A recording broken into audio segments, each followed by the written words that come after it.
깨짐이 무겁고 힘이 드냐 주를 보라 고난이 유익이라 주님 말씀하시네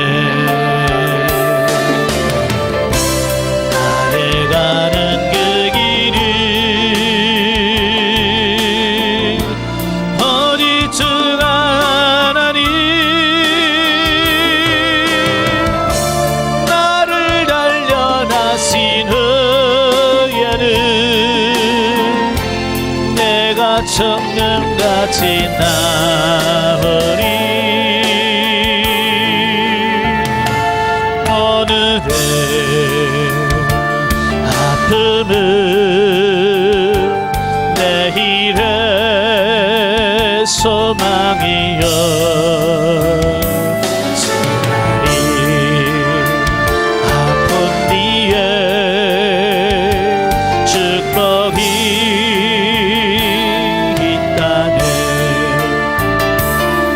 고난은 인생의 잡음이를 알게 하고 예수님 한 분으로 만족할 수 없어요 나의 가는 그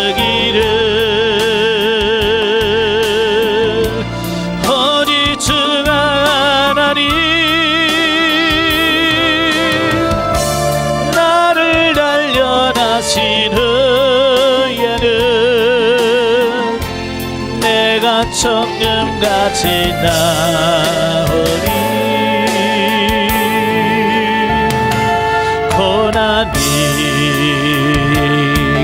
크면은 영광도 크는 법 찾아가는 영광과 비교할 수 고난의 십자가 범의 힘여 능력이라 주님을 따르는 자 십자가 져야만 하리 나의 가는 그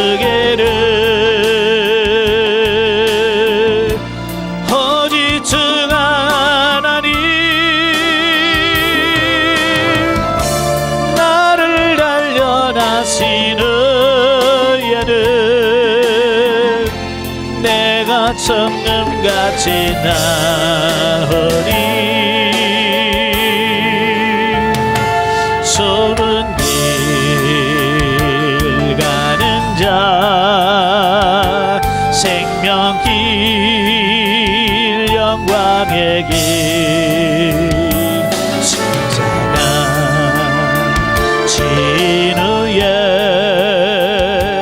멸류관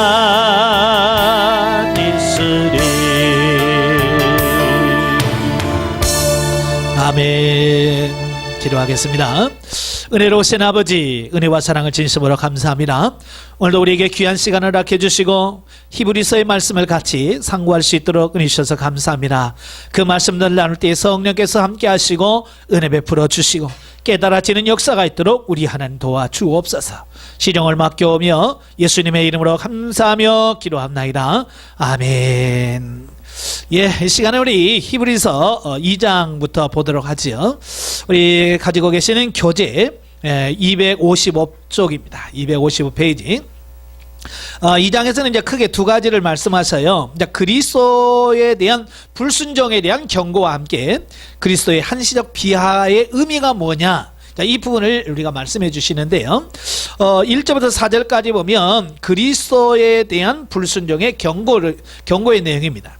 그러니까 앞장 1장 4절부터 14절 부분에서 하나님의 영적 피조물인 천사들과 비교하여 그리스도가 절대적으로 탁월하다는 사실을 이미 밝혔죠. 그 논증을 근거로 해서 당시 박해 가운데 있던 성도들에게 그 내재한 배교의 위험성을 경계시키고자 하는 본서의 기록 목적에 따라서 기회를 놓치지 않고 하나의 실천적인 권면을 사파적으로 제시해주고 있는 내용이 나와요.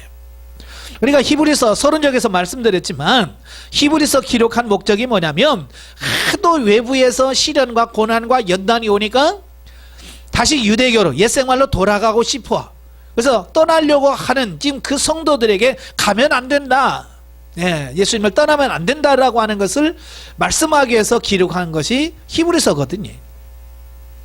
그래서 이 히브리서서는 왜 떠나면 안 되느냐? 그리스도의 탁월성, 우월성에 대한 말씀을 하는 거예요. 그래서 그리스도는 천사보다도 뛰어나시다는 1장 4절부터 14절에 기록된 너무나 분명한 사실을 전제할 때에 과거의 천사와 선지자를 통해서 주신 말씀을 어겨도 그에 상응하는 하나님의 공의의 심판을 받았다면 그보다 크신 그리스도께서 친히 선포하신 복음을 무시하거나 거부한다면 더 큰 하나님의 심판을 받지 않겠느냐, 이제 그 말씀을 하고 있는 거예요. 어찌보면 당연한 말씀이죠. 그 피조물에 불과한 천사가 전해준 말만 어겨도 하나님의 심판이 있다면 하나님께서 직접 하신 복음을 외면한다면 당연히 심판을 받지 않겠어요?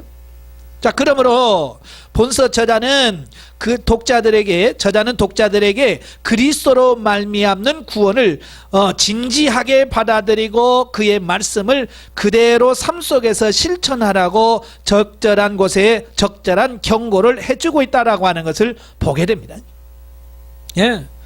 지금 이들이 뭐래요? 지금 고난이 오고 핍박이 오니까 지금 어때요? 다시 옛생활로 돌아가려고 하는 거잖아요. 자, 그래서 그들에게 경고의 메시지를 던지는 거예요. 그렇게 하면 하나님의 심판을 받게 된다. 그러니까 그 말은 뭐예요? 한마디로 떠나면 안 된다. 그리스도를 떠나면 안 된다. 이걸 말씀해 주려고 하는 거예요. 자, 5절부터 18절까지 보면 그리스도의 한시적 비하와 그 의미에 대해서 말씀해 주고 있어요. 다시 말하면 예수님께서 왜 육신을 입으시고 이 땅에 오셨나 라고 하는 부분이에요. 그러니까 유대인들이 왜 예수님을 자꾸 거부하려고 하냐면 예수님이 인간을 입고 우리가 똑같단 말이에요. 그렇죠?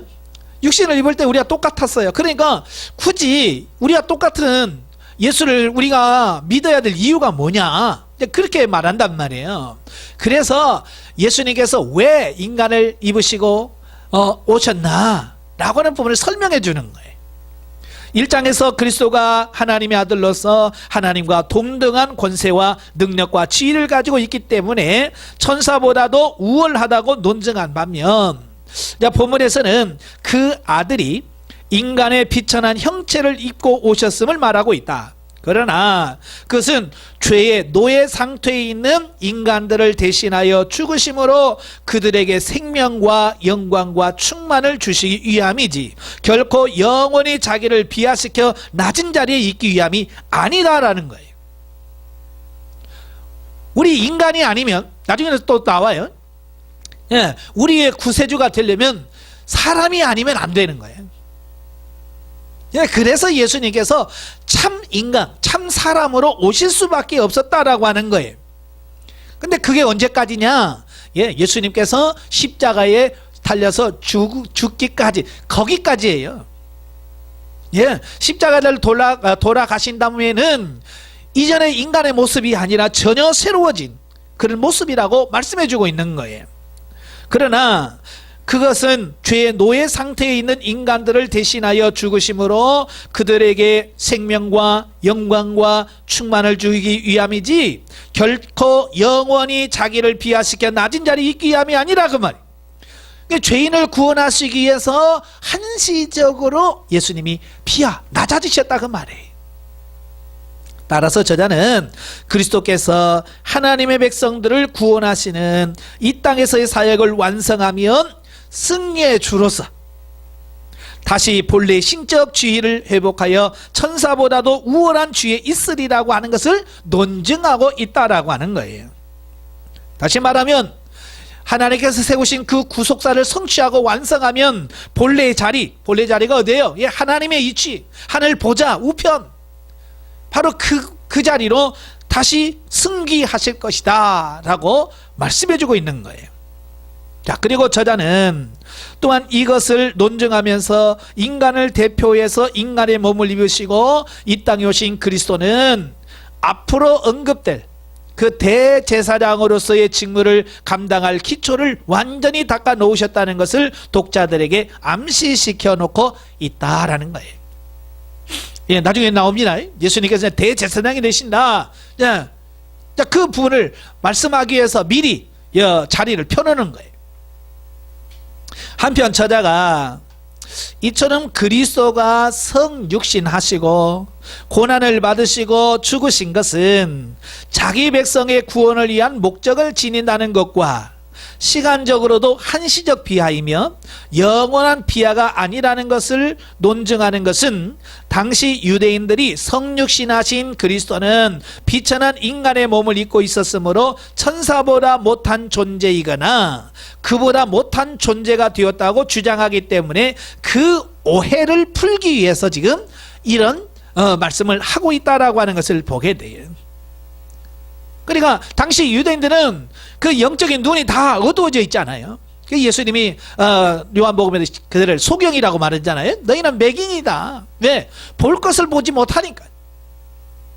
그래서 예수님께서 잠시 인간의 육신을 입으시고 이 땅에 오신 것을 그럼 보질 못하는 거예요. 깨닫지를 못하는 거예요. 단지 뭘로 보여? 육신적으로 나사렛 출신 요셉과 마리아의 아들 뭐 이 정도. 그래서 겨우 예수님을 높여준 게 뭐냐면 선지자 중에 한 사람. 예, 그래도 예수님이 뛰어나다는 거 알아. 그러나 천사보다도 못한 어떤 그런 존재, 그냥 단지 인간 중에 한 사람으로 인식하고 있었다라고 하는 거예요. 그래서 지금 이렇게 복잡하게 지금 말씀하고 있는 거예요. 그리스도는 본질상 하나님과 동등한 분으로서, 예, 빌립보서 2장 6절에 하나님과 본체란 말이에요. 예, 동등하시란 말. 그 어떤 피조물과도 감히 비교할 수 없는 가장 높으시고 위대하시며 영광스러운 분이 누구냐? 예수 그리스도. 그러나 그는 죄를 지음으로 사망 가운데서 헤어나지 못해서 영원히 죽을 수밖에는 우리를 긍휼히 여기사 다시 살리시기 위해서 자기의 높으심과 위대함과 영광을 버리고 비천한 우리의 형체를 입고 오셔서 우리가 받아야 할 고난과 질고를 대신 받으시고 친히 체휼하셨으며 끝내는 우리의 생명을 위하여 자기 생명을 화목제물로 바치셨다. 누가 이렇게 해주겠어요? 그죠? 세상에 많은 종교가 있지만 어느 신이 이렇게 해주겠냐 그 말이에요. 예? 예수님밖에 이렇게 해주신 분이 없어요. 따라서 그리스도의 자기 비하는 우리에게 생명과 영광을 주기 위한 것이므로 우리는 본문에 나오는 어떤 유대인들처럼 그것을 그리스도를 믿지 못하는 논거로 삼아서는 안 되며 오히려 감사의 근거로 삼아 하나님이시면서도 우리 인간을 구원하시기 위해 스스로 나다리신 그리스도를 항상 묵상하면서 감사하고 또 그 감사에 부응하여 우리도 다른 이에게 조그마한 일에서부터 희생하고 양보하는 삶을 살아야 할 것이다. 아멘. 예. 예, 만약 우리가 예를 들어서 이런 거예요. 만약 내가 육신의 질병이 들어서 몸에 한 장기가 상했어요. 예를 들어서 뭐 신장이 상했다든지 아니면 한쪽 눈이 뭐 두 눈이 상했다든지 그래서 살 수 없는 어떤 그런 정말 살아도 너무 힘든 상태에 있을 때 누군가가 나에게 장기 기증을 해 주어서 예를 들어서 눈이 두 개인데 하나를 나를 위해서 빼줬다고 생각해 보세요. 그래서 내가 볼 수 없는 내가 볼 수 있게 되었다고 생각해 보세요. 어떻겠어요? 얼마나 감사하겠어요. 그죠?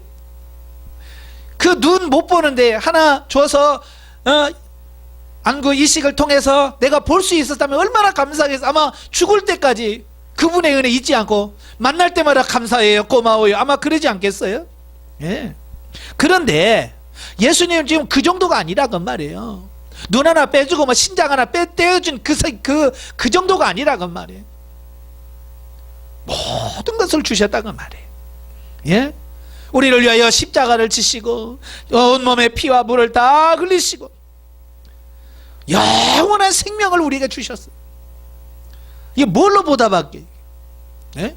우리가 뭐 주일 성수하고 11조 내고 뭐 예배 드리는 그걸로 이 은혜를 다 갚을 수 있겠어요?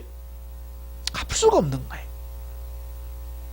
그래서 우리가 이 땅에 살면서 하나님의 은혜가 너무 크고 고맙고 예수님의 은혜가 너무 크고 고마워서 우리가 하나씩 조금만 그 작은 일에 우리가 양보할 건 양보하고 죽을 건 죽고, 그래서 어떻게든 예수님의 말씀대로 살아보려고 하는 거예요. 물론 그렇게 한다고 해서 주님의 은혜를 다 갚을 수는 없어요. 왜? 주님의 은혜가 너무 크고 고마워서 우리의 생명까지 다 내어준다고 해도 우리는 주님의 은혜를 갚을 수가 없어요. 근데 우리는 어때요? 주일 성수 주일날 안 빠지고 저 11조 안 떼먹으면 우리는 마치 우리가 대단한 것처럼, 주님의 은혜를 다 갚은 것처럼, 아니 신앙생활을 제일 잘하는 것처럼 우리가 그렇게 속고 있잖아요. 속지 마세요. 그게 전부는 아니에요. 평생을 두고 주님의 은혜가 너무 크고 감사해서 우리가 찬송하면서 또 감사하고 또 감사하면서 살아가야 돼요. 영적에 봅니다. 예수 그리스도는 하나님과 동등한 분이시지만 천사보다 잠깐 못하게 되어 죽음을 맛보신 것은 그로 말미암아 예수께서 영광에 이르실 뿐만 아니라 그에게 속한 백성들도 영광에 이르도록 하시기 위해서다. 그러니까 예수님께서 이렇게 하신 것은 우리를 위해서 하신 거예요. 예수님은 그러실 필요가 없어요. 왜? 본체가 하나님이시고 원래 하나님이시니까 굳이 그런 고난 안 당하실 이유가 없어. 그럼에도 불구하고 그렇게 하시지 않으시면 우리를 구원하실 수가 없어서 주님께서 그 고통을 지시면서 그 하신 거예요. 그래서 우리에게 소망이 있는 거예요. 만약에 주님께서 죽으시지 않았다면 우리 무슨 소망이 있겠어요? 어떻게 살 소망이 있겠어요? 없지요. 그리스도의 고난과 죽음이 없이는 부활의 영광이 있을 수 없는 것처럼 성도의 삶 역시 그리스도의 고난에 참여한 만큼 그리스도의 부활의 영광에 이르게 된다. 예. 부활이라고 하는 것은 죽음을 전제로 한 거예요. 그러니까 죽어지는 과정이 없이는 부활도 없어요. 그래서 오늘도 예수 그리스도의 부활에 동참하려면 뭐 해야 돼요? 우리가 죽어지는 역사가 있어야 돼요.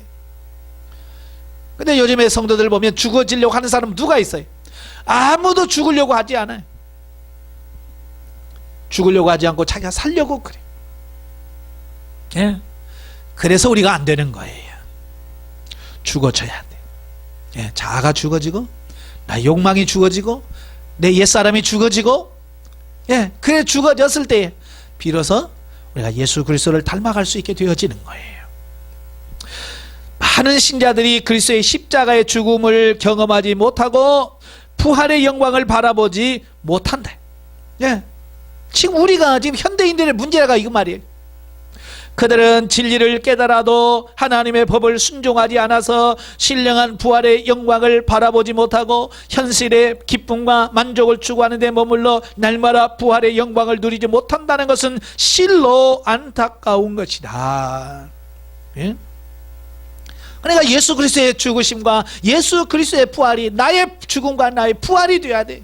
내가 그리스도와 함께 십자가에 못 박혔나니 그런 적 이전 내가 산 것이 아니오 오직 내 안에 그리스도께서 사신 것이라. 죽어지는 역사가 있어야 예수처럼 부활의 역사가 일어나고 그래서 소망을 갖게 되어져. 근데 그 죽어지는 과정이 없다 그 말이에요. 우리가 죽어지는 게 없다면 부활의 영광도 없는 거예요. 그래서 예수를 믿으면서도 현실적인 어떤 이런 욕망, 축복에, 기복신앙에 매여 있는 이유가 바로 그런 거예요. 안 죽어서 그래. 안 죽어서. 죽어야 됩니다. 오늘날 성도들도 영적인 지혜와 지각이 열리지 않으면 하나님의 말씀이 자신에게 주시는 명령으로 다가오지 않는, 예. 그러니까 성경을 읽어도 단지 글로 읽어, 그냥 성경으로만 인식을 하지, 내가 살아야 된다는 그 말씀으로 다가오지 않는다는 말이에요. 하나님의 말씀을 깨닫고 그 명령을 지킬 사람들이 불순종했기 때문에 하나님의 진노가 왔다. 여호수아와 갈렙은 순종했기 때문에 가나안 땅으로 인도하셨고, 광야에서 불순종한 자들에게 진노하셨다. 우리가 하나님이 주신 영적 가나안의 진정한 안식을 누리지 못하는 이유가 우리가 불순종하고 있기 때문이네. 예, 맞아요. 하나님의 말씀에 우리가 순종만 하면 영적인 가나안에 들어가서 정말 거기서 누릴 수 있게 되어지는데, 우리가 하나님 말씀에 순종하지 못함으로 하나님께서 예비하신 그 안식에 들어가지 못해서 오늘도 세상에서 염려하고 근심하고 괴로워하고 있는 거예요. 순종하시기를 바랍니다. 예. 자, 3장으로 넘어가죠. 자, 3장. 자, 3장에서 이제 모세보다 뛰어난 부분에 대해서 설명을 해주고 있는데요. 자, 1절부터 6절을 보면 모세보다도 우월하신 그리스도. 그러니까 1장과 2장에서는 천사보다도 우월하신 예수님에 대해서 설명을 드렸고요. 자, 3장과 4장에서는 이제 모세보다도 월등히 나으신 분이다. 그냥 모세보다 우월하시다라고 하는 것을 논증을 하고 있어요.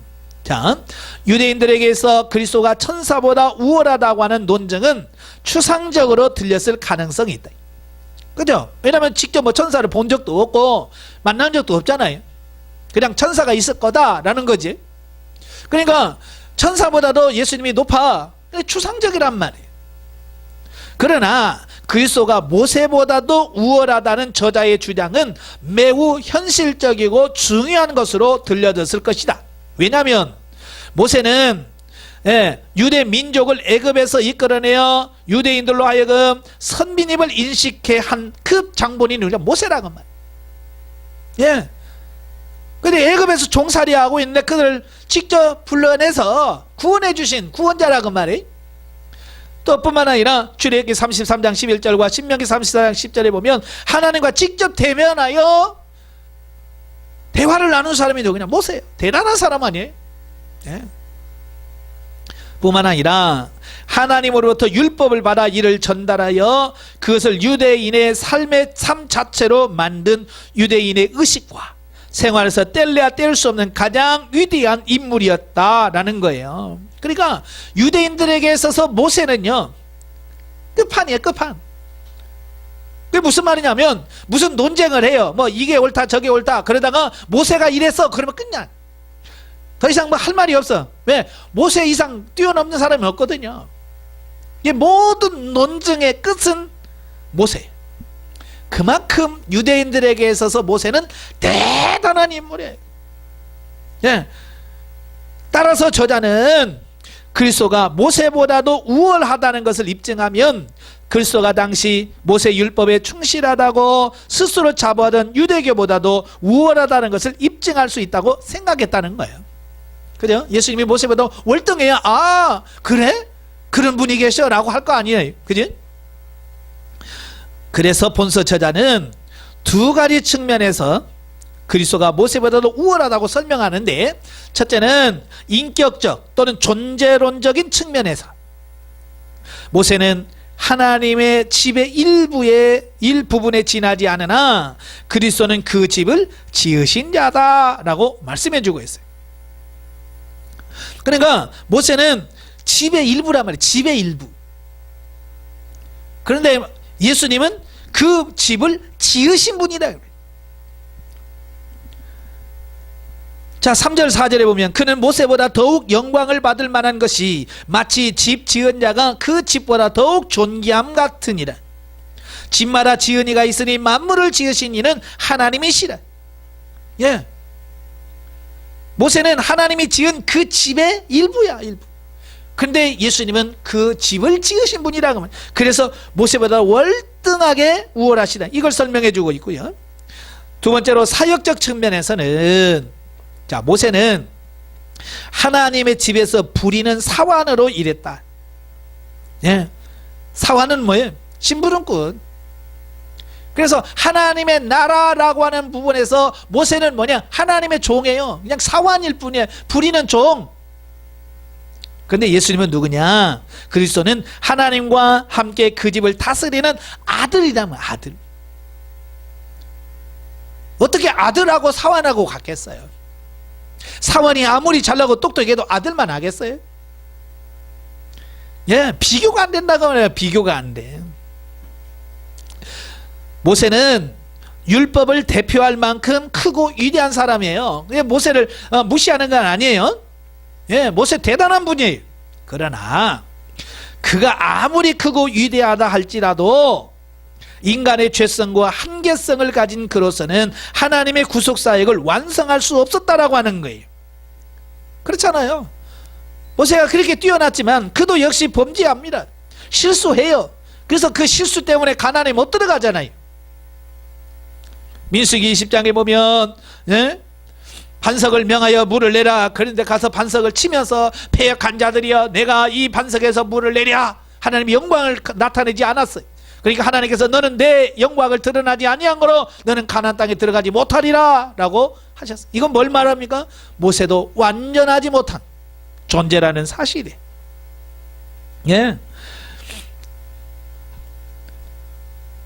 그것을 완성할 수 있는 분은 오직 그리스도 한 분뿐이었다. 예. 모세가 그렇게 열심히 했지만 결국 자기도 못 들어갔어요. 그렇잖아요. 자기도 가나안 땅에 못 들어갈 뿐만 아니라 가나안 땅으로 들어갈 수 있게도 못했다고 말해요. 대다수의 유대인들이, 이스라엘 백성들이 광야에서 다 죽었잖아요. 왜? 구속을 완성할 수 없었어요. 왜? 부족했어. 완전하지 못하기 때문에. 그래서 오신 분이 누구냐면 예수 그리스도 그 말이에요. 예수 그리스도. 예? 그분은 오직 예수 그리스도 뿐이다. 따라서 우리는 우리 주변이나 교회에서 어떤 사람이나 세력이 아무리 큰 권세와 능력을 가지고 있다 해도 그를 의지하지 말고 오직 그리스도 한 분만을 의리하는 신앙의 정조를 지켜야 한다. 모든 인간은 하나님의 사환이나 도구에 지나지 않기 때문이다. 예? 오늘은 많은 이단들이 있고 사이비가 있어요. 그래서 자기를 하나님과 동격으로 취하기도 하고 마치 자기가 또 하나님이라고 말하기도 하고 어떤 사람은 지가 그리스도라고 말하기도 합니다. 그래서 자기는 신격화해요. 그러나 어떻게 하나님과 같이 될 수 있어요? 속지 마라 그 말이에요. 오직 예수 그리스도 한 분만이 우리의 구원자라는 사실을 꼭 믿으시기를 바랍니다. 두 번째 단락 7절부터 19절에 보면 광야에서 이스라엘의 불순종과 실패. 자, 저자는 앞단락에 이어서 본단락에서도 그리스도가 구체적으로 어떠한 이유 때문에 모세보다도 우월한가를 논증하고 있어요.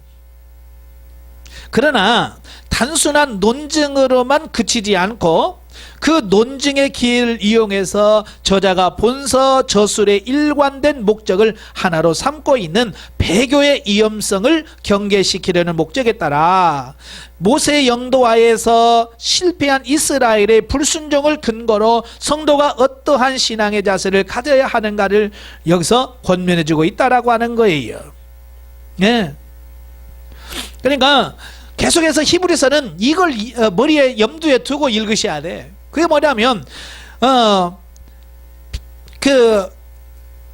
하도 어려우니까 핍박이 심하니까 그 핍박을 피해볼 요령으로 교회에서 떠나서 옛 유대교로 다시 되돌아가려고 하는 바로 그 고민하고 갈등하고 있는 그 사람들을 위해서 쓴 글이거든요. 예. 그러니까 그들에게 왜 배교하면 안 되는지, 왜 교회를 떠나면 안 되는지, 왜 예수님을 떠나면 안 되는지에 대한 부분을 지금 말씀해 주고 있는 거예요. 그러니까 그것을 염두에 두고 본문을 읽어야 모든 게 이해가 돼요.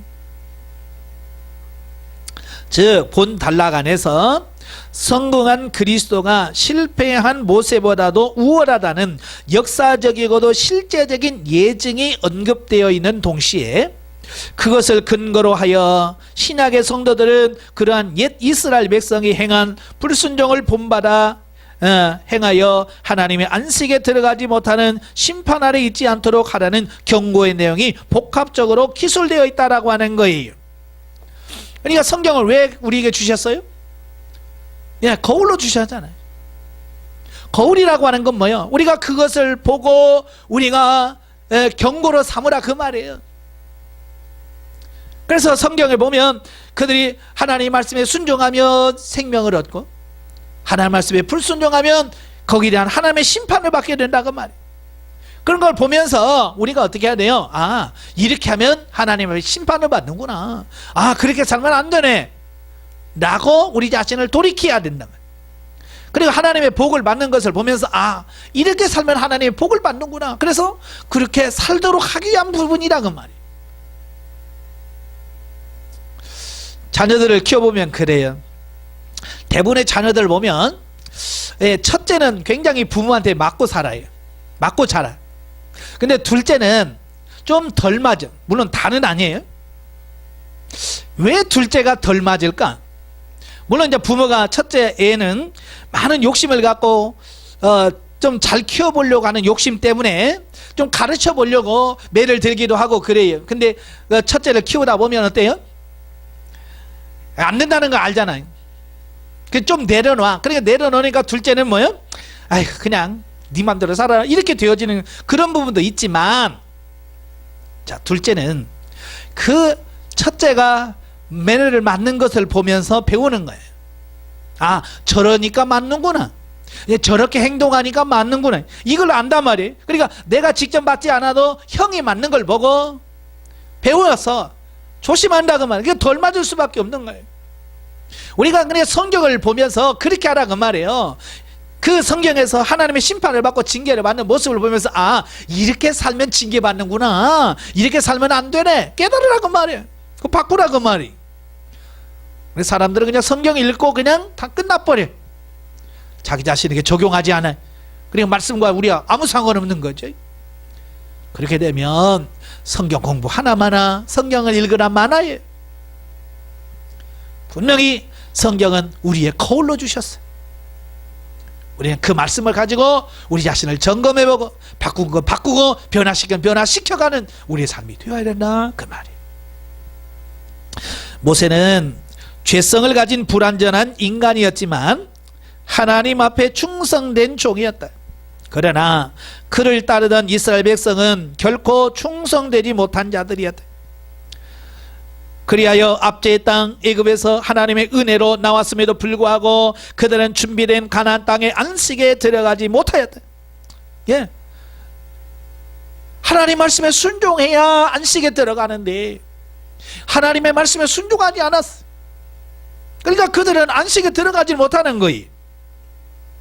반면에 그리스도는 모세를 능가하는 우리를 영원한 구원으로 이끄시는 훨씬 탁월한 지도자시다.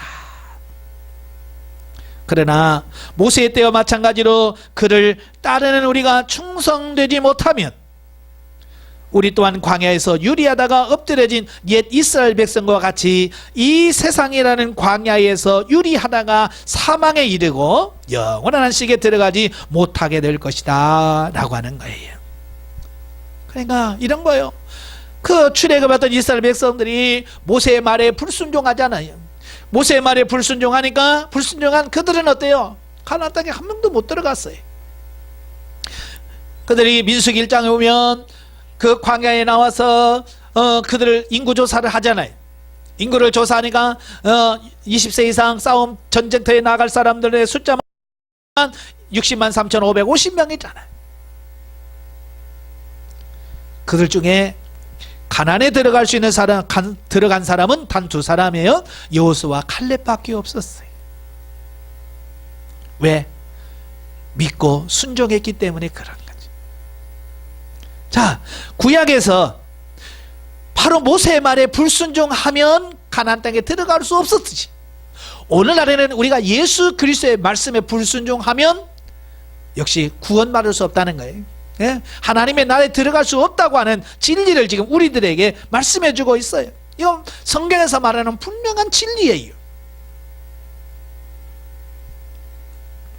그러므로 우리는 애굽의 것 곧 죄악된 옛것을 잊어버리지 못하고 불순종과 불신앙으로 하나님을 노엽게 하여 심판을 받았던 옛 이스라엘 백성과 같이 할 것이 아니라 오직 하나님이 우리에게 모든 좋은 것을 주시는 분이심을 믿고 그 믿음에 따라 그가 주신 성경 말씀에 순종하는 삶을 살아야 할 것이다.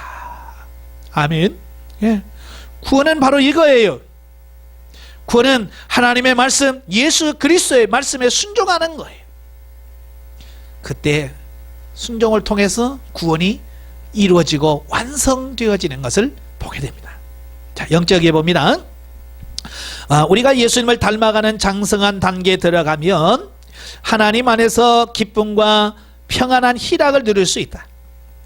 하나님은 성도가 이 땅에서 영적인 가나안에 참된 안식의 삶을 살 수 있는 성숙한 자가 되도록 훈련하신다.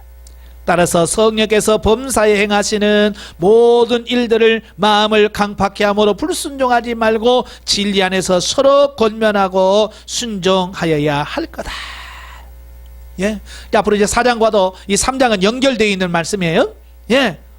순종은 구원에 있어서 매우 중요한 조건이다. 이게 순종의 여부에 따라 달라진다라고 하는 말씀을 3장과 4장에서 말씀해 주고 있어요. 예. 그런데 중요한 것은 1517년에 루터가 비텐베르크 성당에 그 문에다가 95개 조항의 그 반박문을 제시하면서 이제 종교 개혁이 시작되잖아요. 루터, 깔뱅, 쯔빙글리 이와 같은 사람들을 통해서 종교 개혁이 이루어지는데 참 종교 개혁을 하면서 뭐에 대한 개혁이었냐면 그 카톨릭에 대한 믿음 없이 행함, 예, 믿음 없는 행함에 대한 부분에 대한 어찌 보면 반동에 의한 개혁이거든요. 그래서 어찌 보면 종교 개혁을 하면서 오직 믿음으로, 그래서 믿음을 굉장히 강조를 했어요. 예, 좋은 부분이에요. 그러나 시간이 흘러가면서 우리 개신교 안에 지금 믿음은 있다고 하는데 뭐가 없어요? 행함이 없는 거예요. 어찌 보면 믿음 안에는 행위가 따라야 되잖아요. 야고보서 말한 것처럼 행하면 믿음은 죽은 건데 지금 오늘날 우리 성도들이 바로 죽은 믿음을 소유한 자들이란 말이에요. 그래서 지금은 어때요? 행위를 강조할 수밖에 없어요. 왜? 행위가 구원을 이루기 위함이 아니라 행위를 통해서, 행위의 변화를 통해서 우리의 구원이 완성되어지기 때문에 그래요. 예. 그래서 이 행함을 우리가 삶에 대한 부분을 더 강조해야 된다라는 거예요. 자, 4장으로 넘어가지요. 4장은 순종함으로 얻을 안식과 하나님의 말씀의 구원 및 대제사장 되신 그리스도에 대한 말씀을 하는데요. 자, 1절부터 13절까지 보면 순종함으로 얻을 참 안식의 약속과 하나님의 말씀의 구원 능력에 대한 말씀을 해요.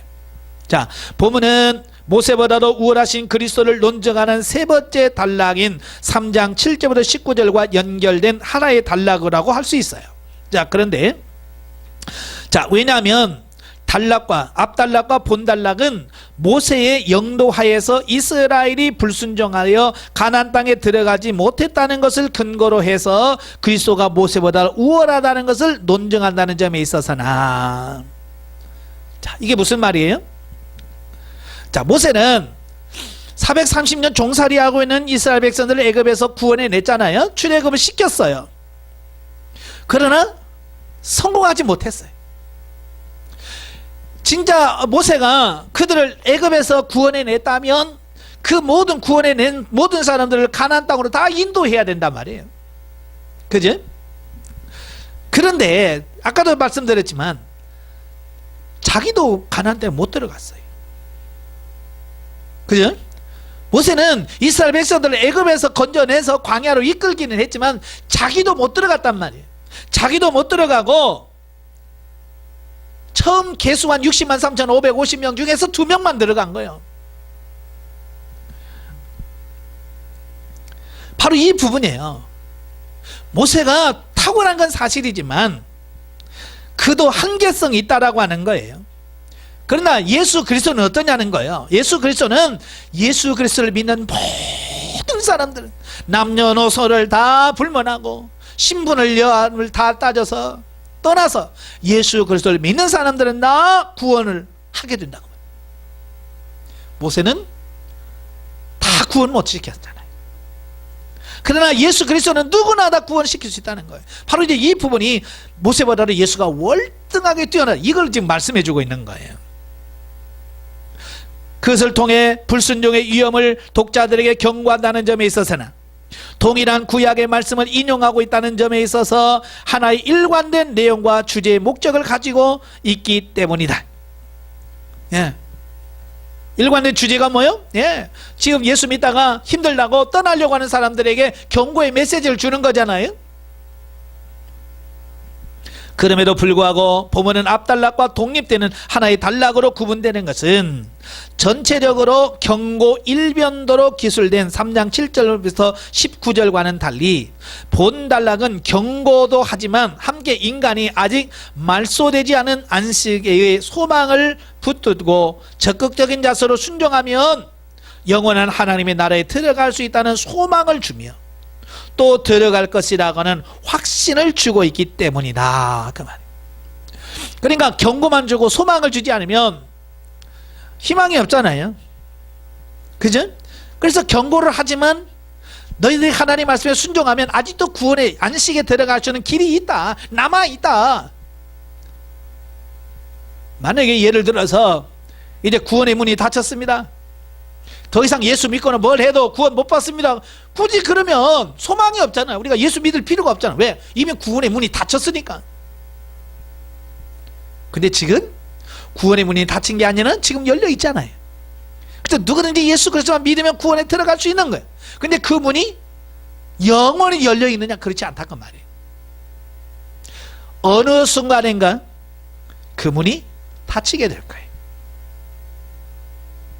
그때는 아무리 울고 불고 해도 안 돼. 그 예를 어디서 찾을 수 있어요? 예, 노아의 방주에서 찾을 수 있잖아요. 노아가 400년 그 배를 짓잖아요. 120년 동안 배를 지어. 배를 짓는 동안에 수많은 사람들이 와서 물었을 거예요. 아저씨 뭐예요? 아, 나 방주 만든다. 왜 만드는데요? 하나님께서 이런 저만 해서 홍수로 심판한다고 해서 방주 만들라고 해서 만드는 거야. 그때 노아의 말을 듣고 회개하고 돌이켜서 나도 같이 져요 라고 했다면 아마 그 사람 다 구원받았을 거예요. 근데 그들은 한 사람도 노아의 말을 듣지 않았어요. 저는 보면 그 성경을 보면서 노아와 그의 아들 셋이서 그 큰 배를 만들었을까? 저는 아니라고 봐요.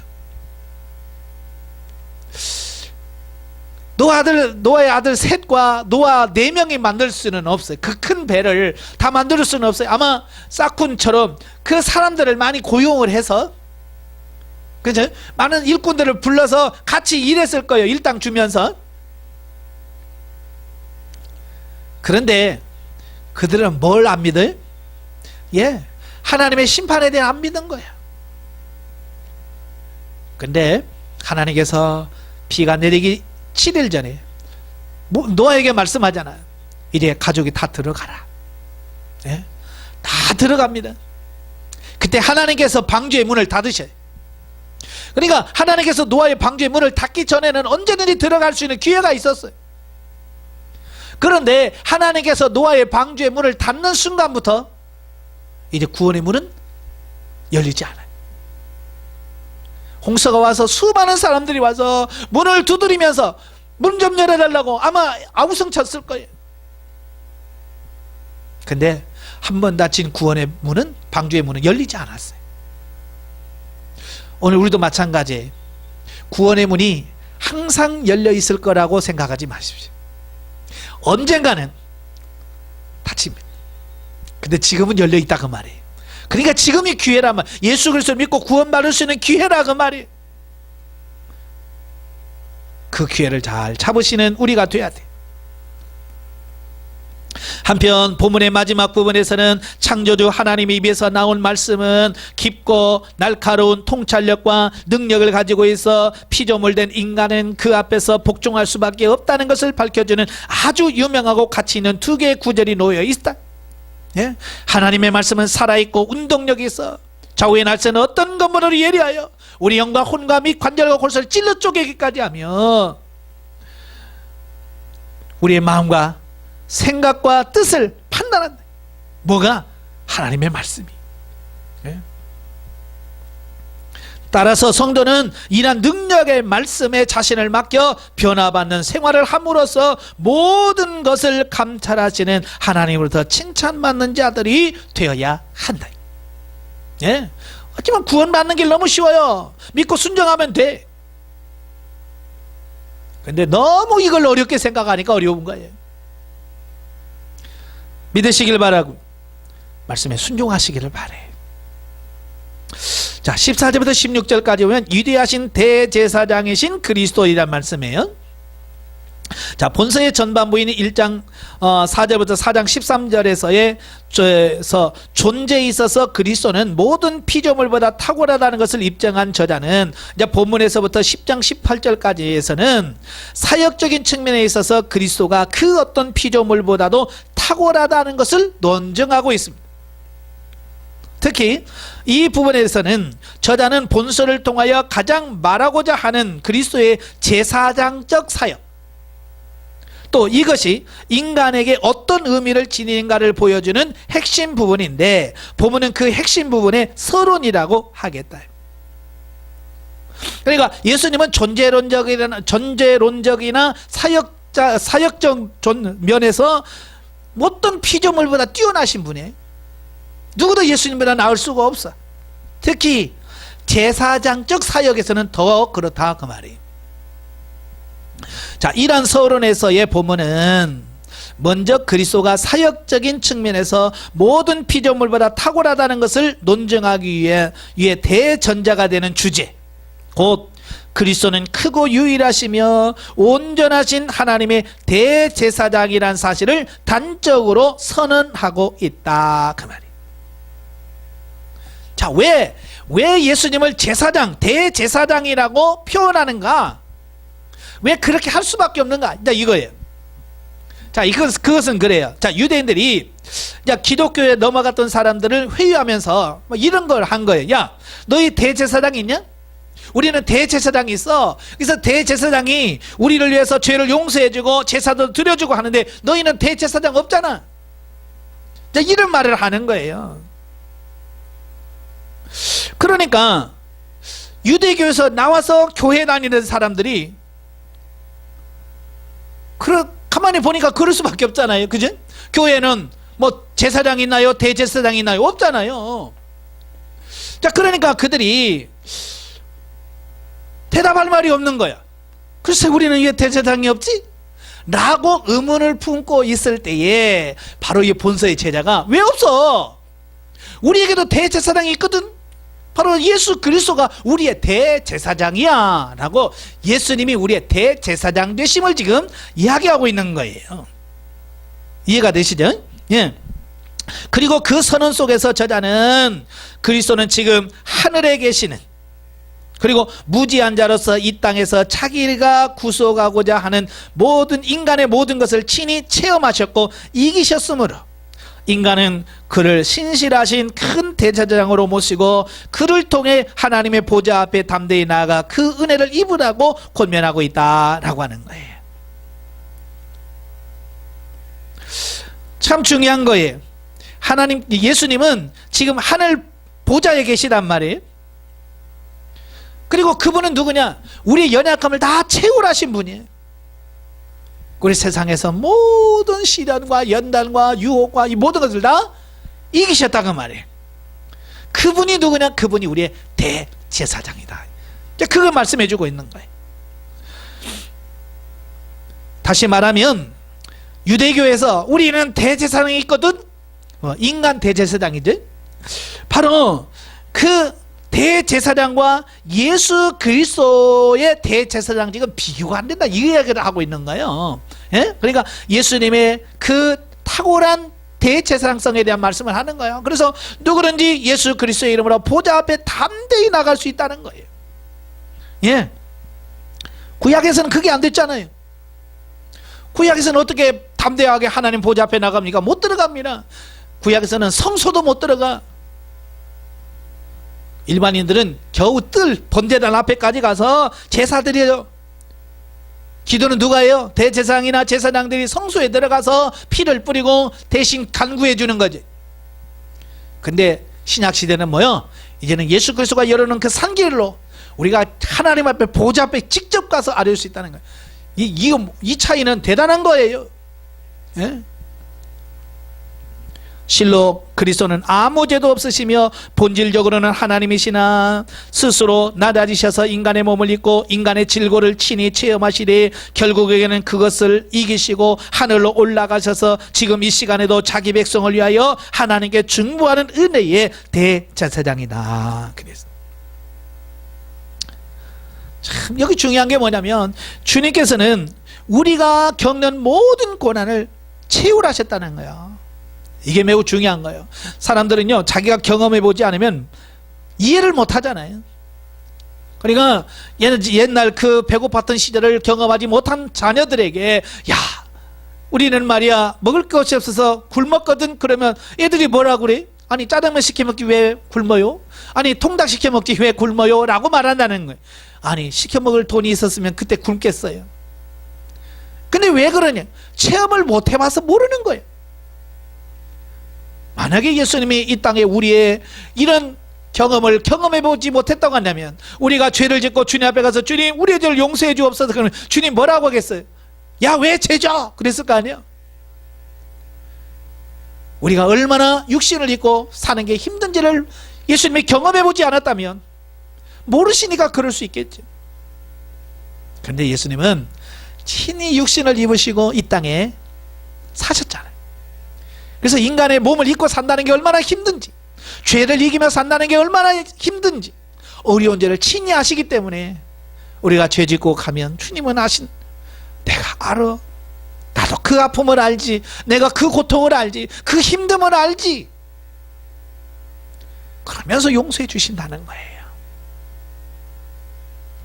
그러므로 우리는 우리의 인생에서 겪는 여러 가지 질고로 인하여 때로는 괴롭고 낙심할 때도 있을지라도 결코 절망하거나 좌절하지 말고 우리 대신 우리의 질고를 지시고 승리하셨고 지금도 우리로 하여금 자기를 따라 승리케 하기 위하여 역사하시는 우리의 맏청 그리스도가 계심을 기억함으로써 경건한 자세로 자기 십자가를 담대히 져야 할 것이다. 아멘. 예. 그래서 그리스도인에게 있어서 낙심은 우리의 맏청인 그리스도를 따르지 못하는 것임과 동시에 하나님 아버지를 슬프게 하는 중대한 영적 불효다라고 하는 것을 기억하시기를 바래요. 예? 만약에 우리가 자녀를 낳았다고 할 때에 자녀가 부모를 절대적으로 신념하고 믿고 그럴 때 힘이 나잖아요. 예를 들어서 힘이 빠졌을 때 자녀들이 아빠 힘내세요 우리가 있잖아요.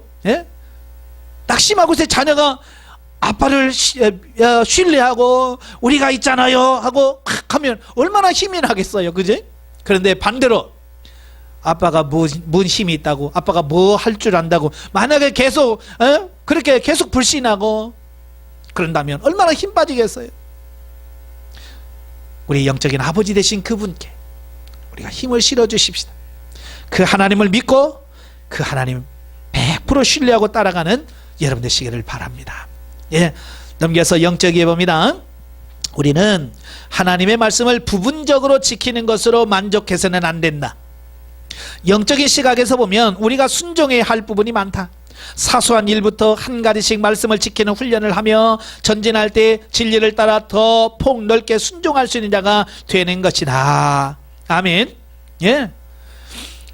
우리는요 영성훈련 받고 조금씩 변화된 건 사실이잖아요. 근데 한두 가지 바뀌었다고 다 바뀐 거 아니에요. 우리는 어찌 보면 죽을 때까지 바뀌어도 다 바꿀 수 없는 거예요. 근데 첫 술에 배부름이 없다고 어떻게 하루아침에 바뀌겠어요? 우리가 평생을 두고 우리가 변화되어져 가야 되는 거예요. 그래서 욕심을 내려놓고요, 하나씩 하나님 앞에 내려놓고 버릴 건 버리고 처리할 건 처리하고, 그래서 우리가 날마다 변화되어 가셔야 됩니다. 예, 우리가 담대히 하나님 보좌 앞에 나아가 기도하고 말씀대로 순종할 때 우리의 연약함을 채울하시고 대제사장 되신 예수님께서 우리를 도와주심으로 이 땅에 개설한 현세 천국의 안식을 누릴 수 있다. 아멘. 예, 이건 말이 아니에요. 실제란 말이에요. 실제가 되시기를 바랍니다. 자, 제5장입니다. 그리스도의 대제사장으로서의 자격과 성도의 영적 진보에 대한 촉구에 대한 말씀을 하시고 계시는데요. 자, 1절부터 10절은 그리스도의 대제사장으로서의 자격에 대한 말씀을 합니다. 자, 보면은 앞단락에서 자신이 일방적으로 선언한 내용, 곧 그리스도가 하나님의 대제사장 된다는 사실을 아무 설명 없이 그냥 넘어가지 않고, 제사장으로서의 그리스도의 사역이란 본격적인 내용에 들어가기에 앞서서 예수 그리스도가 어떠한 이유에서 하나님의 큰 대제사장인가에 대한 자격을 논증하고 있다. 왜냐하면 유대인들은 이미 잘 알고 있잖아요. 대제사장이 누구며 누가 대제사장이 되는지를 잘 알고 있단 말이에요. 근데 이 히브리서 기자가 뜬금없이 야, 우리가 대제사장이 있거든, 예수님이야 라고 말하니까 무슨 근거로, 예? 언제? 라고 말하면 할 말이 없잖아요. 그치? 왜냐하면 우리가 잘 아는 것처럼 이 대제사장은 사람의 대제사장은 아론의 혈통을 타고난 제사장 중에서 대제사장이 되는 거거든요. 근데 우리가 아는 것은 예수님이 어디 지파예요? 레위지파이잖아요. 유다 지파예요. 다윗의 후손이에요. 그러니까 어느 누가 봐도 예수님이 대제사장이야. 야, 무슨 지파인데 어떻게 유다 지파가 대제사장이 돼? 말이 안 된다라고 할 수밖에 없는 상황이란 말이에요. 그러니까 여기에 대해서 이해가 되고 납득이 되도록 설명을 해줘야 된다고 말이에요. 그래서 지금 그 부분에서 설명을 들어가는 거예요. 자, 대제사장이 되려면 두 가지 필수 자격 요건을 갖춰야 돼요. 자, 구약에서도 이 대제사장이 되려면 최소한 자격을 갖춰야 되는데, 그 자격이 뭐냐면 하나는 사람의 대표가 되기 위해서는 사람이어야 한다는 거예요. 예, 대제사장은 반드시 사람이어야 된다. 사람이어야 된다. 천사도 대제사장이 될 수 없어요. 누구도 대제사장이 되고 사람만 될 수 있는, 사람만. 예수님께서 왜 성육신 하신지 아시죠? 예, 바로 예수님께서 성육신 하신 이유가 사람만 대제사장이 될 수 있기 때문에 예수님께서 우리 사람을 되셨다. 두 번째는 뭐냐? 하나님께 나아가기 위해서는 하나님의 임명이 있어야 한다는 것이에요. 예, 그러니까 아무나 내가 되고 싶다고 해서 제사장이 되는 게 아니라 하나님이 인정해 주시고 하나님께서 인준해 주셔야 된다, 그 말이에요. 자, 구약에 아론이 대제사장이 됐잖아요. 누가 인준해 준 거예요? 하나님이. 언제 확증해 주셨어요? 예, 아론의 쌍난 지팡이. 많은 사람들이 아론의 대제사장직에 대한 불만을 갖고 있었어요. 왜요? 야, 너도 인간이고 나도 인간인데 왜 네가 대제사장이 돼가지고 왜 그렇게 설쳐? 사람들이 막 거기에 대한 반론을 제기한 거예요. 그러니까 하나님께서 각 지파 12지파에 그 대표되는 사람에게 지팡이 하나씩을 가져오게 해라. 그래서 레위 지파에는 대표로 아론이, 그래서 지팡이 12지팡이에다가 이름을 다 써요. 누구 건지. 그래서 법궤 앞에다가 하루 저녁을 지내고 나서 그 다음날 보니까 아론의 지팡이는 싹이 나고 꽃이 피고 열매까지 맺혔어요. 누가 하신 거예요? 하나님이 하시죠. 이건 뭐예요? 하나님께서 아론의 대제사장을 하나님께서 인준해 주셨다, 그 얘기를 하고 있는 거예요. 그러니까 아무나 대제사장이 될 수 없고 하나님이 직접 인준하고 임명해야 된다, 그 말이에요. 자, 그런데 자, 그리스도께서 성육신 하심으로 사람이 되셨잖아요. 그래서 사람이어야 된다고 하는 조건을 일단 성취하셨어요. 자, 두 번째로 하나님의 명령에 의해서 하나님과 인간 사이를 중보하는 대제사장으로서 임명되심으로 두 번째 요건도 갖추셨어요. 그죠? 예, 너는 내 아들이니 내가 오늘 너를 낳았다 하셨고, 또 이와 같이 다른 데서 말씀하시되 내가 영원히 멜기세덱의 반차를 따른 대제사장이라 하셨으니 그랬죠. 성경 말씀을 인용하는 거예요. 하나님께서 인준해 주셨어요. 마태복음을 봐도 하나님이 직접 인준해 주시더래요. 그가 세례를 받으시고 물에서 올라올 때에 하늘에서 음성이 들립니다. 이는 내 사랑하는 아들이요 내 기뻐하는 자라 라고 말씀했습니다. 하나님이 직접 인준하셨다, 인정하신 거예요. 그리고 더 나아가서 그리스도는 아론 이후의 대제사장이 갖추는 요건 이상의 자격, 그게 뭐냐면 멜기세덱과 같은 자격을 갖추었다는 거예요. 예? 아론 이후의 모든 대제사장들이 실패한 제사를 스스로 제물로 바쳐 하나님이 요구에 순종하심으로 단번에 완성하셔서 자기 백성을 구원하시는 직무를 완수하셨다라는 거예요. 예?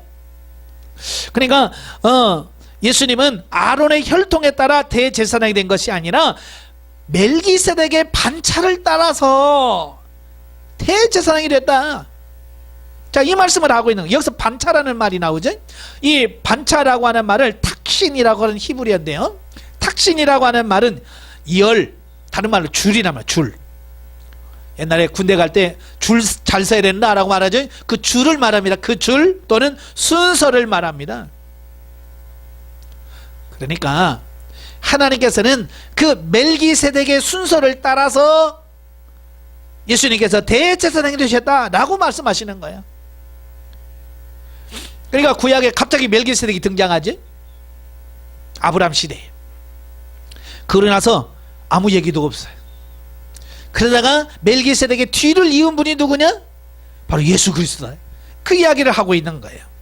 결국 그리스도는 아론이 가진 자격 요건을 다 갖추었을 뿐만 아니라 아론을 능가하는 탁월한 능력을 지닌 대제사장 중에 대제사장, 곧 큰 대제사장이다 라고 말씀해주고 있다라는 거예요. 예? 예수님은 대제사장인, 제사장 중에서 큰 제사장이다 라고 말씀해주고 있어요. 이해가 되시죠? 예. 그런데 문제는 뭐냐? 11절부터 14절 말씀인데요, 영적 미숙함에 대한 책망이 나와요.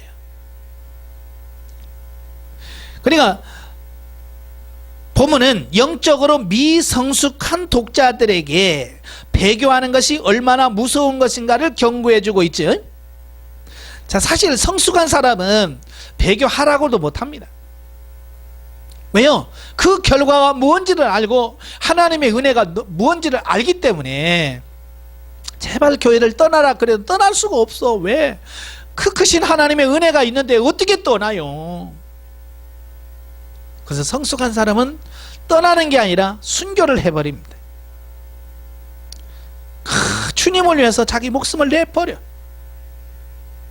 근데 이 미성숙한 사람은 아직 그 은혜를 깨달지 못하기 때문에 그 육신의 생명을 살고자 영적인 생명을 버린다고 말해요. 그래서 우리가 성숙해야 되고 성장해야 하는 이유가 여기 있어요. 왜 히브리서 기자가 왜 이런 말을 반복해 합니까? 예, 아직 그들이 성숙하지 못함으로 인해서 자꾸 떠나려고 하는 그 모습을 보고 안타까워서 이 말씀을 하는 거 아니에요. 그래서 이 경고의 내용은 본서에서 모두 5번 등장하는 경고 중에서 3번째에 해당하는 것으로서 본문에서부터 6장 20절까지 계속되어지는 것을 봅니다. 자, 여기서 저자는 독자들에게 멜기세덱에 관하여 자세히 설명해 주고 싶으나 독자들이 오랜 신앙생활을 했음에도 영적으로 장성하지 못하고 어린 신앙의 단계를 머물러 있어서 설명하기에 곤란을 겪고 있다는 애로사항을 토로함으로써 독자의 신앙적 미성숙함을 간접적으로 책망하고 있다라고 하는 거예요. 예? 참 이건 중요한 말씀이에요. 저도 목회하면서 수많은 설교도 하고 강의도 해보잖아요. 성장하지 못한 사람들은 못 알아먹더라고요. 설교를 하고 권면을 해도 못 알아먹어. 그게 무슨 의미인지를 몰라요.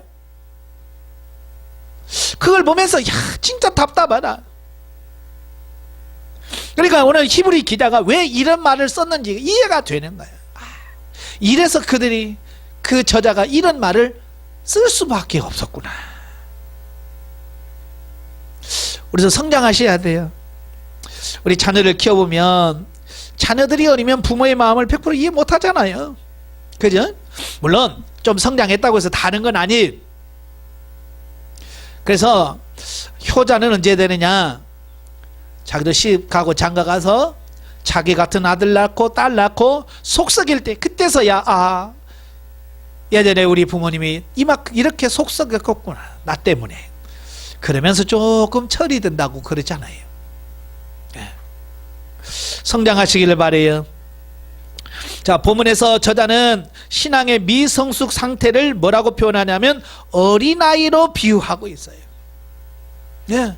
영적 어린아이로 비유하고 있거든요. 사도 바울도 마찬가지예요. 육신적인 그리스도인들을 가리켜서 영적 어린아이라고 고린도서 3장 1절에서 말씀하고 있잖아요. 예. 즉 아이는 부모의 양육으로 장성하여 성인이 되면 부모의 도움이 없이 성인이 먹는 음식을 먹고 어려운 일들을 해결하는 능력을 습득하게 된다. 이와 마찬가지로 중생한 영혼도 처음에는 미숙한 가운데 있을 수밖에 없으나 장성한 신앙인의 가르침과 인도함을 통해서 성숙하게 되어 스스로 충만한 영적 생활을 하고 마침내는 남을 인도하고 가르치는 위치에까지 이르러야 한다는 법을 말씀해주고 있습니다. 이게 정상적인 그리스도인이에요. 예, 거듭나고 중생했던 어린이에요. 있어. 예, 인정합니다. 거듭나고 중생했을 때부터 어른으로 되는 게 아니잖아요. 예, 갓 태어난 어린아이처럼 미성숙한 상태로 태어납니다. 그러나 시간이 가면서 성장해서 이런 정상적인 그리스도인이 되어야 된다. 그런데 정말 이렇게 성장한 그리스도인이 몇 명이나 되느냐, 이거 얼마나 되느냐라고 하는 게 문제죠. 물론 본인들은 다 성장했다고 그래, 다 됐다고 이야기합니다. 뭐가 부족하냐라고 말합니다. 그렇게 말하는 사람은 여전히 자기 자신이 어린이라는 사실을 스스로가 말하는 거예요. 어린이들 보세요. 좀 무시하면요 애들도 싫어합니다.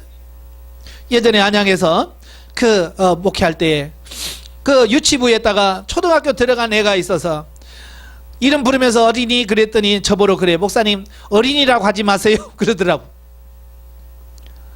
그래서 아니 너 어린이잖아. 그래, 아니에요. 그럼 뭐라고 불러? 학생이라고 불러요.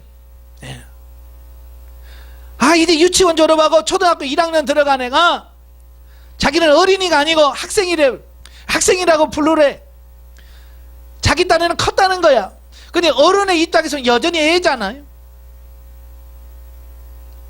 마찬가지예요. 신앙적으로 우리는 신앙생활 수십 년 해도 내가 어른이라고 얘기해도 여전히 어른의 입장에서는 어린일 수밖에 없어요. 우리가 중학교 들어가면 사춘기가 오잖아요. 얼마나 기고만장합니까? 그러나 어른들의 눈에는 여전히 어린아이로 볼 수밖에 없는 거야. 근데 그들은 그게 싫은 거야. 왜 나를 애로 보냐는 거야. 아직 왜 애 취급하냐는 거지. 자기가 아직 더 성장해야 될 애라는 사실을 모르는 거예요. 우리는 우리 자신들을 아시기를 바랍니다. 예? 그래서 내가 성장했다고 해서 되는 게 아니고 진짜 성장을 해야 돼. 예. 그래서 진짜 성장을 해봐야 의미를 아는 거예요. 그러니까 성장해보면 아이고 그때 내가 철이 없었지라고 깨닫는 거예요. 만일 그렇지 않는다면 그것은 기형적 성장이라고 불리게 되며 그로써 그는 영적 부모이신 하나님께 근심을 끼치게 되는 동시에 그가 몸담고 있는 교회 공동체에 누를 끼치게 된다. 예. 그래서 성장하지 않으면 자기는 잘한다고 하는 게 결국 하나님과 교회에 누를 끼친다 그 말이에요. 문제만 일으킨다 그 말이에요. 성장하시길 바래요. 예. 그러므로 성도가 된 자는 자기를 위해서뿐만 아니라 부모가 되시는 하나님과 형제된 다른 성도들을 기쁘게 하기 위해서라도 영적인 진보를 가지도록 자기를 성장시키는 일에 노력을 해야 한다. 예, 그래서 영성훈련할 때 처음 제가 말씀드렸어요. 영성훈련 받고 나서 우리가 최고의 목표가 뭐냐? 영적인 성장이다. 영적인 성장이라 목표를 두라 그랬어요. 근데요, 훈련 받으신 분 보면 바로 이 영적인 성장에다가 목표를 두고 사는 사람들이 극히 드물어요. 아직도 여전히 성장했다고 하면서도 육신적이고 세상적인 것에다가 목표를 두고 초점을 두고 거기다 신앙생활을 하고 있어. 그래서 맨날 주시옵소서 그러고 있으니 얼마나 답답하고 안타깝냐 그 말이에요. 제대로 성장하시는 성도가 되길 바래. 예. 3년 정도 훈련하고 수료했으면 우리의 삶이 그 어린아이 같은 삶을 살면 안 되는 거예요. 영적에 보면 1절부터 14절에서 저자는 믿음의 진보를 위해서 호소하고 있다. 이는 우리를 향한 주님의 마음이다. 믿음이 진일보하기 위해서 죄악된 요소를 과감히 끊고 포기할 것은 포기하며 진리를 따라 순종해야 한다. 이게 중요한 거예요. 성장하기를 원하는데 끊을 건 끊고 버릴 건 버려야 되는데 끊을 건 끊지 못하고 버릴 건 버리지 못하고 그냥 꽉 쥐고 있다 그 말이에요. 그럼 어떻게 변화되냐고요? 과감하게 끊을 건 끊어버리셔야 돼. 버릴 건 버려야 돼. 그때 참 안식에 거하여 마음이 원하는 것까지 이루는 축복을 경험하여 무궁한 하나님의 사랑을 아는 데까지 자라고 진정한 승리 생활을 할 수 있는 단계에 이르게 된다. 그때서야 되는 거야. 그때서야. 예? 우리 여성도들을 보면 이제 결혼을 해서 자녀를 낳고 어느 정도 시간이 지나면 친정 엄마하고 친구처럼 이야기. 친구처럼 돼. 왜? 예, 자기도 결혼해서 자식을 낳아보고 길러보니까 부모의 마음이 이해가 되는 거예요. 그래서 그 마음을 아니까 이제 서로 통하는 게 있어. 그래서 친구가 되는 거예요. 그 전에는요, 그게 안 되는 거야. 우리도 영적으로 성장하고 성숙해서 어느 단계 들어가야 예수님과 우리가 통하는 게 있어요. 하나님과 우리가 통하는 게 있어요. 그러니까 그때까지 우리가 계속해서 자라야 되고 성장해야 된다라고 하는 것을 보게 됩니다. 자, 하나님은 성도가 영적으로 성숙한 단계에 이르러 모든 일을 감사할 수 있는 자가 되도록 만들어 가신다. 예, 우리가 원치 않든 간에 지금 하나님은 우리를 그렇게 만들어 가시기 위해서 지금 이렇게 훈련하시는 거예요. 그러니까 우리가 이렇게 힘든 이유도 하나님께서 우리를 그렇게 만들어 가시려고 환경과 사건과 여건을 지금 그렇게 이끌어 가시기 때문에 그런 거예요. 그러니까 어렵다라고 힘들다라고만 생각하지 말고 이걸 통해서 하나님이 나를 이걸 바꾸기를 원하시는구나. 하나님 원하시는 하나님이 이거구나라고 인식을 하면 변화되어 가라 그 말이에요. 바꿔가라 그 말이에요. 때로는 문제를 허용하셔서 성도가 하나님을 의뢰했을 때 하나님께서 해결하여 주심을 경험하여 진정 감사할 수 있는 자로 만드신다. 예. 그래서 하나님은 오늘 우리가 기도하면 응답도 해주시고 때로는 하나님의 뜻은 아닌데도 불구하고 우리가 구하면 주시기도 하셔. 왜? 어쨌든 우리를 바꾸시려고 하시는 하나님의 뜻이 그 안에 있기 때문에 그런 거예요. 우리는 말씀대로 살 수 있는 능력을 얻고 단단한 영적인 양식을 취할 수 있는 자가 되기 위하여 기도해야 한다. 예? 여기서 단단한 양식이라고 하는 말은 성장한 사람들이 먹는 음식인데, 바로 이게 뭐냐면 바로 의의 말씀을 경험하는 거예요. 의의 말씀을 경험하는 게 뭘까요? 예, 성경에 기록된 말씀대로 사라지는 걸 말하는 거예요. 그래서 성경 말씀이 내가 경험함을 통해서 이게 진짜 이 말씀이구나 이해가 되지고 깨달아졌을 때 비로소 내가 단단한 식물을 먹는 자가 되는 거예요. 머리로 암송한다고 되는 게 아니에요. 삶을 통해서 직접 내가 경험하고 체험해 봐야만 되는 거예요. 그 다음에 뭐예요? 분별한다는 거예요. 분별. 예? 여기 보면 연단을 받아 선악을 분별하는 자들이니라 그랬어요. 성장을 하면 사람도 그렇잖아요.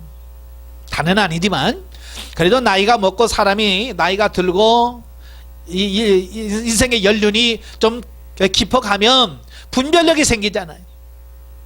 판단력이 생긴다 그 말이에요. 영적인 판단력이 생겨서 뭐가 선이고 뭐가 악인지, 뭐가 하나님의 뜻이고 뭐가 하나님의 뜻이 아닌지 이걸 분별해 나갈 수 있는 그 지각이 누구에게 있느냐? 단단한 양식을 취하는 자, 성장한 사람들에게 주어지는 거다라는 것을 기억하십시오. 그래서 여러분 계속해서 성장할 수 있길 위해서 기도하셔야 돼요. 우리가 목표를 하고 바라보고 나아가야 될 그 목표가 누구냐면 예수 그리스도예요. 예, 에베소 4장 13절 그리스도의 장성한 분량까지, 그게 우리 저와 여러분의 목표예요. 그러니까 제가 지금 영성훈련 입문한 지가 지금 22년이 넘었거든요. 그럼에도 불구하고 내가 다 됐다고 할 수 없는 것은 저도 아직도 변화되어야 되고 새로워져야 될 부분이 아직도 많이 남아서 다 됐다고 말할 수 없어요. 저도 열심히 달려갑니다. 여러분도 달려가시고 이후에 모든 훈련을 받는 모든 성들로 다 열심히 달려가서 그리스도의 장성한 분량에까지 이르는 우리가 되시기를 주님으로 축원합니다. 기도하겠습니다. 은혜로우신 아버지 감사합니다. 오늘도 우리를 사랑하셔서 귀한 말씀을 주셔서 감사합니다. 우리가 이 땅에 살아가는 동안 참으로 어렵고 힘들 때, 우리가 때로는 낙심할 때도 있습니다. 그러나 오늘 말씀들을 기억하게 하옵시고 주님을 떠나지 않게 하옵소서. 교회를 떠난 일이 없게 하시고 오직 예수 그리스도만을 나의 구주로 믿고 섬기며 따라갈 수 있는 우리가 되어지게 하옵소서. 아버지, 우리가 신앙생활한 지가 수십 년이 되었어요. 아직도 우리가 성장하지 못해서 아직도 어린아이 같은 모습을 있습니다. 주님 용서하여 주시옵시고 하루라도 빨리 우리가 성장성 속에서 끊을 건 끊어버리고 버릴 건 버려서 예수 그리스도를 닮아가는 우리 모두가 될 수 있도록 성령님 도와주시옵소서. 예수님의 이름으로 감사하며 기도합나이다. 아멘. 하나님께 영드리겠습니다.